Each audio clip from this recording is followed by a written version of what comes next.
Hey, welcome back to the channel, everybody. I hope you're doing well. So go ahead and leave a like, subscribe if you haven't already. This is a great way to help out the channel. But if you're looking to do a little more and you want to be a channel supporter, then go ahead and follow the link in the description to buy me a coffee, where you can make a one-time donation, or you can support my efforts here for $3 a month, as we are a viewer-funded channel and YouTube does not monetize us. We upload Mondays, Tuesdays, and Thursdays to this channel, and one upload a week to 80 After Dark. And if you haven't subscribed to that channel yet, guys, please go ahead and do so. I need 1,000 subscribers in order to monetize that one, and that's what's going to fund this channel. So now, with all that out of the way, let's see what we got today. We are live. There's underground civilizations on this earth. We're very advanced. They've got a whole world down there that we don't know anything about. And a lot of people don't even want to believe that. But they have their own sun, they have their own oceans, they have everything underneath the planet. But we were taught that it's really hot inside. It's a molten iron, the center of the earth. And the further down you go, the hotter it gets. So how could anybody live down there? Nah, it's not possible. It's all a fairy tale, you see. But if you want to believe that, what our scientists know is only a smidgen of the totality of what knowledge exists. Yeah, there's definitely a lot of people into that hollow earth theory. This is what they hide from you. Why are there underwater pyramids in Japan? And why do they look exactly like the pyramids in Egypt? This could change everything we know about ancient civilizations. But that's not even the craziest part. In ancient Japanese texts, there are cryptic references to a sunken civilization, saying, "The structures beneath the waves hold the secrets of the ancients." These pyramids were made thousands of years ago, so who built them? This is where things get scary. In recently analyzed ancient documents, it said that these underwater pyramids weren't natural formations, but man-made structures created by an advanced civilization known as the Anunnaki. The texts specifically mention that the Anunnaki, who also built the Great Pyramids of Egypt, constructed these underwater pyramids as part of a vast network to harness and control energy from the ocean. However, once the Anunnaki left Earth, their advanced knowledge was hidden, and the true purpose of the underwater pyramids was concealed to keep this powerful technology from being misused. Interesting theory. So there are companies that come in to take women's placentas and use them for pharmaceuticals, for beauty products, for stem cells, basically medical procedures. They're valued at a lot of money. I've heard $50,000. I've heard $500,000. That much for a placenta? For a placenta. I've also heard that they're more valuable when they're C-section. Why? Because they don't go through the vaginal canal. So they're not as, quote, contaminated. So they can charge more for it. So you mean to tell me that a company will pay $50,000 or above for a woman's placenta and pay more if they are not given birth vaginally? And is that why so many women are being forced into C-sections? I mean, I would almost guarantee it in this day and age. Fucking psychos. Hollow Earth, a story from Olaf Jansen. A Norwegian fisherman named Olaf Jansen sailed with his father in search of ivory tusks off the coast of San Josef Land near the North Pole. After hours of sailing through icebergs, they came to an inlet. The two were shocked to see greenery and vegetation. The temperature was much warmer, and now the water was fresh. In the sky, they saw what looked like a false sun in the distance. It was red with a hazy cloud around it. The trees on this island were massive. As they sailed along the coast, they were greeted by a gigantic ship, larger and stranger than any ship they've ever seen. On this ship, there were men of great stature, towering over the two sailors. The men were around 12 feet, and the women were between 9 and 10 feet. They were dressed in fine tunics made of silk and satin, and the sandals and buckles were adorned with gold. The two sailors boarded the ship and would spend the next 2 years living with the giants inside the earth. In Asiatic mythology, this land is described as the dwelling that the gods created for the first humans. The description corresponds with many other ancient texts translating to the center of the earth. In biblical terms, this would be the Garden of Eden, and according to the Bible, the Garden of Eden is still somewhere on earth, or perhaps inside earth. Olaf states that the inner earth is 1/4 water and 3/4 land. The crust is roughly 300 miles thick. Scientist Steve Jacobson has discovered that there is in fact water 300 miles below the surface.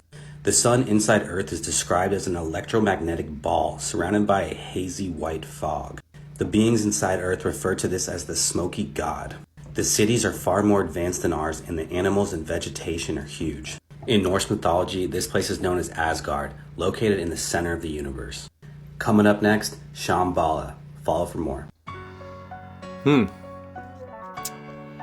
Fascinating stuff, this This giant. project was on the effect of essential oils, clove bud, and oregano, and an antibiotic, amoxicillin, on the growth of bacteria. And pretty much amoxicillin, if you don't know, is an antibiotic that is commonly prescribed by doctors to kill bacterial issues such as strep throat, that kind of thing. And when I went to go tell my teacher my idea, she was very hesitant about the idea because she pretty much assumed that the amoxicillin would kill more bacteria than the essential oils would. And because of my own experience with the oils helped to kill my Crohn's disease. And so I told her that I think it would work better. So she said I could go ahead and try it out and see how it would work. So pretty much how I did the experiment. At first, I used 3 drops of each oil and then 1 little pill of amoxicillin on each plate to help kill the bacteria. And when I used 3 drops of oregano, it totally killed all of the bacteria, so there was no way for me to measure how much was actually killed. And my teacher was very surprised by that, so she had me do 1 drop of oregano, and that also killed out all of the bacteria. So she had me use a micro pipette, and that still killed more bacteria than the amoxicillin did. And when my teacher saw that, she was very shocked that a little drop of oregano could kill so much bacteria compared to a standardized pill. And I was somewhat surprised, but I kind of knew that the oregano would work better. Yeah, oil of oregano, I live by this stuff. That is fantastic. The fallen angel statue discovered in Russia. What? This is the creepiest thing I've seen in a good minute. There's these dudes, Russian dudes. They work in a gravel quarry or something, and they're just digging, and they found this ginormous statue of this crazy, evil-looking angel with its like hood down, but like its eyes, and it's these giant wingspan things, and it's like holding a shield, and it was kneeling. And it's these dudes standing up beside this statue. Their heads didn't even go past the statue's head, and it was kneeling down. Ew. And it looks, the detail on it is like exquisite. Like it looks like a angel or man thing. Oh, wow. That was like frozen in time, like fell in a concrete bath or something. And so what does that mean? Sounds like the start of Don't a know. scary movie. They're gonna go put it in a lab and they're gonna soak it in like acid or something. It's That's a gonna come scary. alive. Now, Yeah, that's creepy. have you heard of the Terracotta Army Yeah. Yeah, in China? yeah. Dude, that is crazy. I wanted to talk about that a long time ago. Dude. Yeah, we're getting more into the terracotta army and statues. Things that are deadly that used to be considered normal, part 3. Behind me is a photo of a guy holding a silver liquid. That silver liquid is known as mercury. Mercury actually does have a lot of uses. It's used in thermometers, light switches, lights themselves, and the extraction of gold and silver. And what's really fascinating about it and makes it fun to play with is the fact that it's a liquid, but it's also considered a metal. However, mercury is actually quite toxic to humans and can cause mercury poisoning when ingested or held against your skin for extended periods of time. In the earlier 1900s, though, mercury was freely handled without the use of gloves, especially in cases like this where people were making hats. And this is also how the term mad as a hatter became invented. Hatters would often have continued contact with mercury, and it would eventually make them go insane. This is what a person that has mercury poisoning might look like. Their muscles don't work as properly as they should, and they also have behavioral and health issues. In fact, mercury was so freely handled that students in science classes would often also handle mercury without gloves. And I remember plenty of stories of my dad telling me about how his friends would break open thermometers and play with the mercury. Fortunately, though, nowadays we don't really have to worry about this, as we now have the necessary knowledge to avoid mercury poisoning from happening. Yeah, same with my mom. She used to have a little vial of it she would play with. Alright, so here's my 110-pound iron-working anvil. I think we got this for making horseshoes and stuff, back when we had horses. So, I set it in here and see if it floats. Okay, it doesn't seem to want to stay upright. I'll just let it tip over. There it is. It's floating. Look at that. The iron anvil floats because mercury has a density nearly twice that of iron. In fact, due to the density ratios, the iron actually floats better than wood does in water. Push under. Let's push it down. Oh, it's hard to push down. Oh, that's great. Here, let's try it again from the other side. That's a lot of mercury. Okay, here we go. Push down.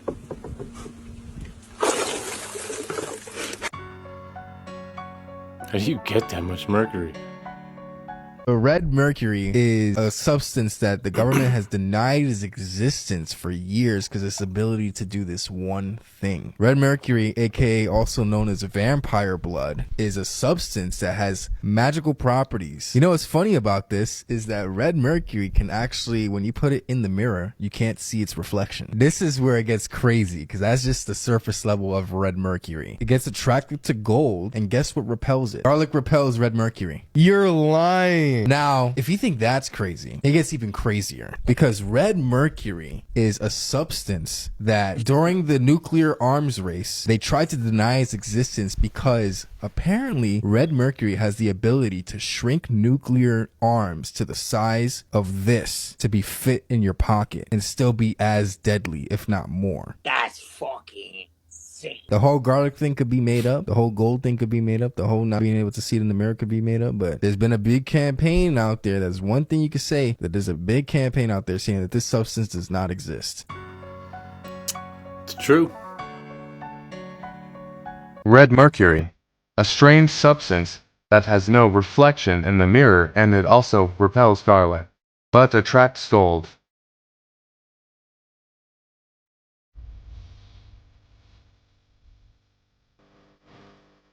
Notice that the red mercury has no reflection in the mirror. Here's how the red mercury repelling a garlic.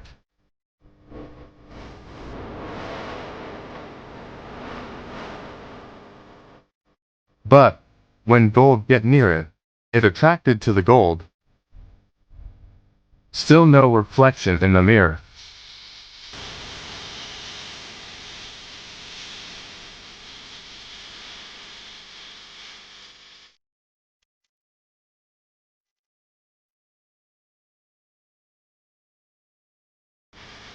This substance can also jamming the radio signal and electricity.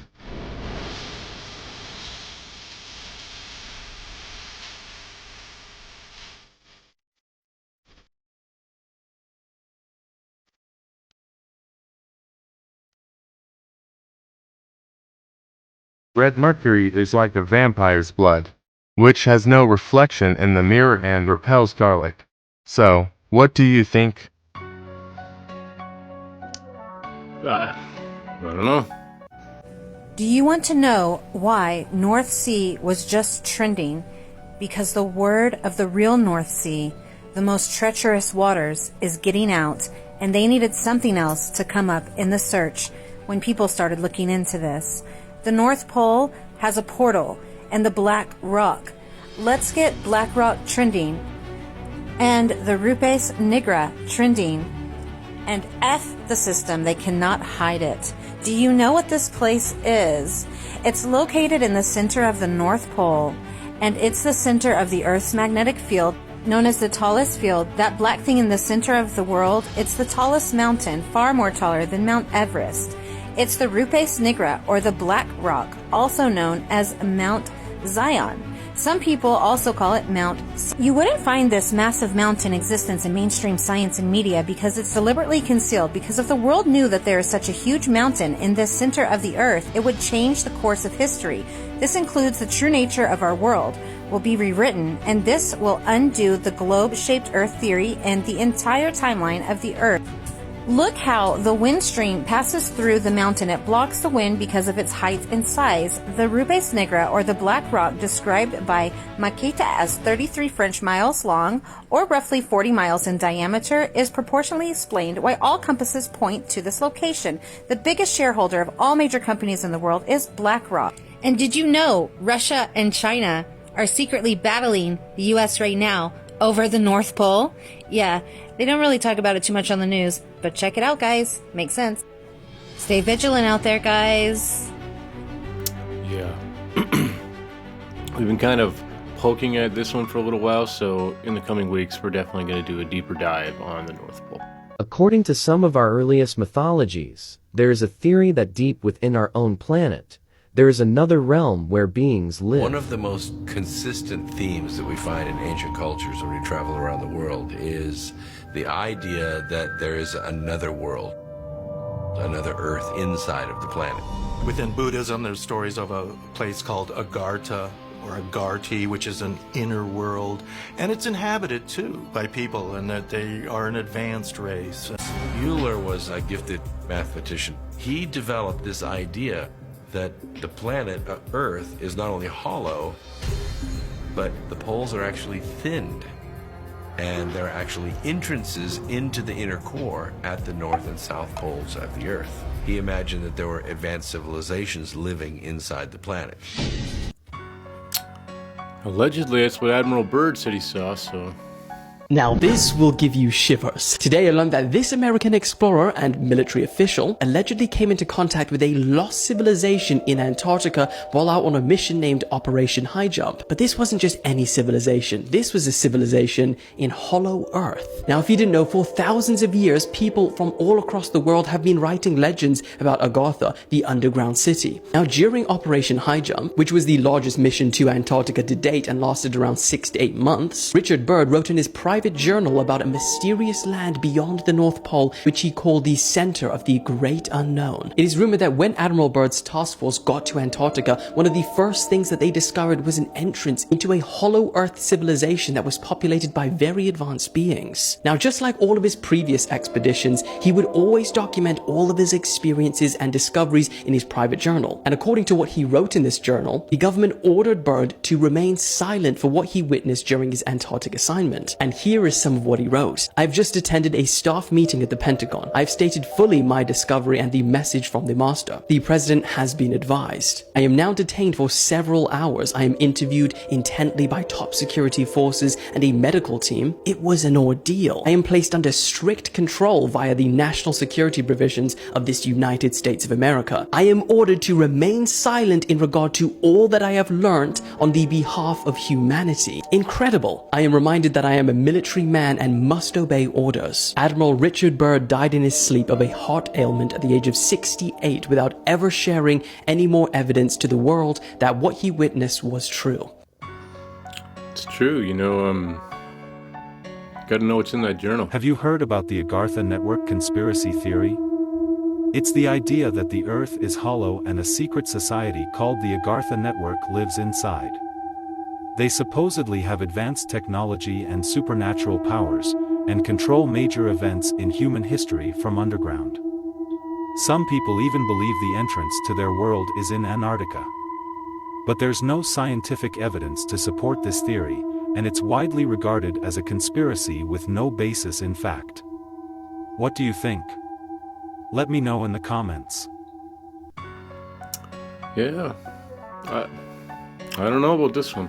Average apple in a grocery store is over a year old. Are you kidding me? No, over a year old. We can make something look ripe. We could pick it green in Argentina or even locally, and then throw a gas called ethylene oxide on it, and it'll look like it's ripe. There is no mold, there is no fungus, there are no bacteria. They are perfect. Now, if a mold or bacteria isn't interested in eating those things, why in the world would we put them in our mouth? That is a very good way of putting it, sir. What if I told you it's no accident that just about every piece of clothing has polyester blended into it now? Think about it, from the cheapest t-shirt to that high-end designer jacket, everything's infused with synthetic materials like polyester.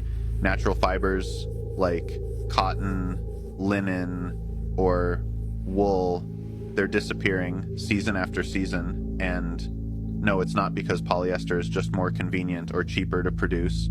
There's a bigger picture here. Polyester is plastic. It doesn't breathe, it traps heat, and it releases microplastics. These tiny invisible particles shed off your clothes, and guess where they end up? in your lungs, in your bloodstream. Polyester isn't just bad for the environment. Studies show synthetic fibers can disrupt your hormones, irritate your skin, and, weaken your immune system. Yet, almost every piece of clothing you wear rubs this stuff against your body for hours every day.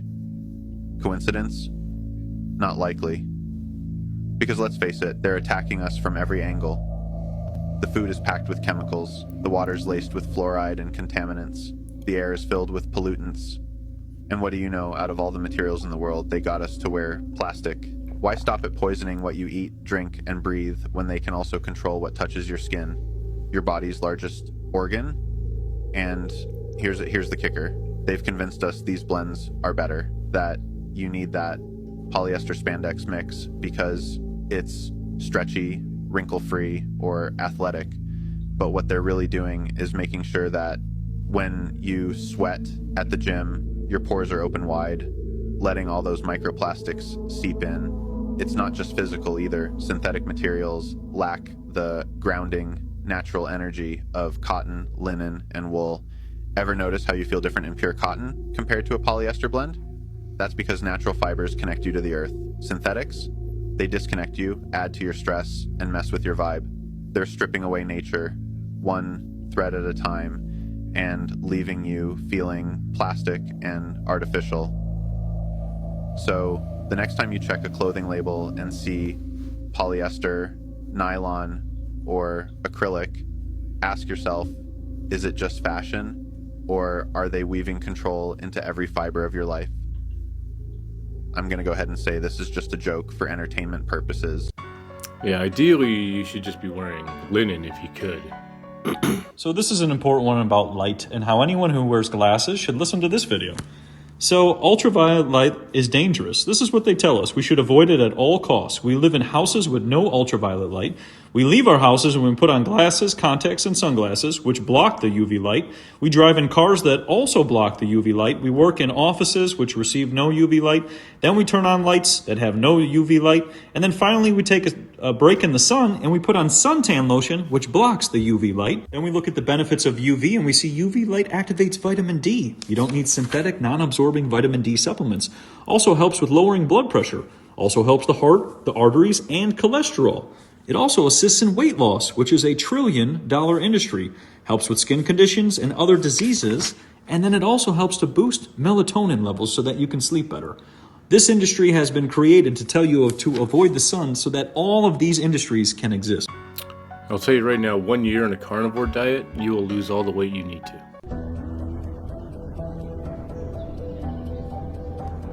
We see in the sky on a regular basis these long white trails that do not dissipate. They actually form artificial clouds and block the sun is an expressed goal of geoengineers. The contrails, not the chemical, the contrails occur because of cold air, -30. It takes high altitude, around 30,000 feet plus. There's carbon dioxide and water vapor in that exhaust. That turns to ice crystals, and that's what you see, the white stream behind it. Those white crystals of ice warm up, dissolve, and the smoke goes away. And it never lasts more than a minute. What we're seeing now, and I first could not believe it, and I started looking at the skies, and these are not normal. They're not natural. I'm here to give you testimony that chemtrails are indeed real. They're spraying almost every day. I watch the clouds and watch the spraying program going on. I want to tell you that we're in very great danger from the pollution that's coming down over us. And we've been led astray by the military-industrial complex, and they're responsible for the clouds creation and weather manipulation programs. They're dark operations. That's why they're not out in the media. There's a huge amount of aluminum being found because these sprays have aluminum, strontium, barium, manganese, and there's a lot of argument that aluminum is very common to be found, but aluminum is only common in a bonded form. It's not common in a free form, and we're finding high rates of free aluminum in the soil, which is not natural.